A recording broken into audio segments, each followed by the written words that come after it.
In this video, I'm going to explain how I built my garden cages in my front yard to protect them from these crosswalk crew deer who wander through our neighborhood. Have been doing it for years now. They've worn a path across my front yard, but it's where I have all my sunlight. And so the story is, we have to live with each other. There is a few things I've tried. I've had nothing but disappointments for the first few years as they rated all my different attempts until I came up with this cage barrier, of which part of them are purchased from different suppliers, such as that green frame or the curved frame, and the other one I built myself because it was an odd size. I built a large bed and I used rabbit fencing curved across the top in order to prevent them from sticking their little noses inside and munching away at all my harvest products that I work so hard. See, they're just walking right by. It warms my heart to see this happen. I can't tell you how satisfying the end of this story has been now. So I just want to show you now how I build these garden cages. Okay, we're in the battleground front yard between me and the crosswalk crew, and this is what I would call the deluxe solution. This is a garden cage which consists of metal poles connected. These poles connect with joiners, so they go in and you build a cage, and then you drape it over with the mesh, which is zippered, which allows you easy access in and out. But they're quite secure. You can hold them down with weights. I use rocks. I can also attach them to the actual raised bed. The beauty of these is they are fully secure. The window in the front folds down and they have zippers, and the zippers close up, and you have a fully contained garden cage to keep the deer out. And this has worked for me for the last year or so. I put garlic in here as well because garlic they don't like to eat, so that's a good extra thing. I also, though, in July when I'm finished with the garlic, I put tomatoes in here, and they've been safe as well. I've tried using other kinds of the do-it-yourself chicken wire, and they have gotten into that. So this has been great. So I think this is kind of the deluxe garden cage, which you can get at various places. You assemble them with the metal poles. I'll use a rubber hammer to hammer them in to make sure they're nice and secure. You just need one way of doing it, and you're away to go. So, and again, it's easy access. So the barrier is for other people, but not for yourself. You can still get in there and garden to your heart's content, and then you just close it up when you're done. I also use the plant clips to hold the mesh down the bottom. You can put them on here to keep them more secure. I'll show you that over with my other bed. So this is the top of the line deer-proof cage. So after the deer invaded my chicken wire cage that I built in the front yard, I decided I was going to go all metal and I was going to go all steel reinforced.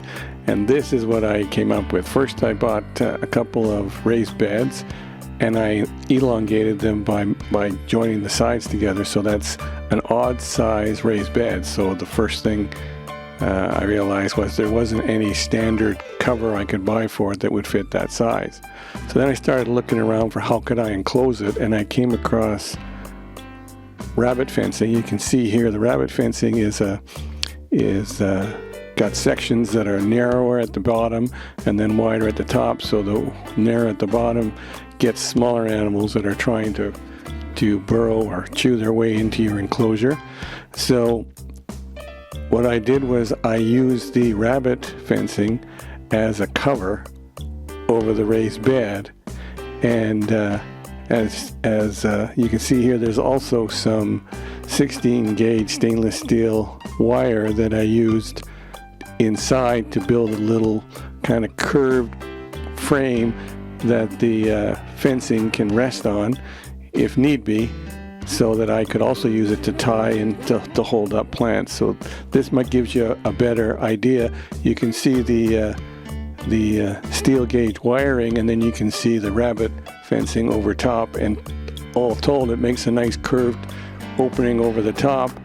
And the beauty of this is, because it's metal, it's also doesn't have to worry about the wind, because the wind just blows through the metal fencing, so there's no issue about it blowing over. There's also, if you can see in the back there, that black fencing, that decorative garden fencing, the hinging of the curves goes off that fence. And so here's the deer over there, and if they look across the street, all they see is the victory I made with my rabbit wire caged enclosure. So they stay over there and I stay over here happy. So this is an 8x4 cage. I built this with a cardboard on the bottom and fabric cloth to keep the weeds out. And then what I do is you can see there's two big windows, and there's the same kind of a hoop frame made out of metal with the same joints that you have with the square one, only this one is curved. And you can hold quite a few plants inside here. And I put blueberries and strawberries, and I have some potatoes in here. And I can swap them in and out according to which plants need the most sun. So this is my my sunroom, if you want to think of it that way. And what I've also done is if you enclose it with the actual fabric cloth, nothing can get in, including the pollinating bees and other insects that help to benefit your plants. So what I've done is I've created a wall of chicken wire here, which I put together with bamboo. And it can just be raised up quite easily. Please consider subscribing down below while I get through the rest of my explanation of how I battled the crosswalk crew and succeeded.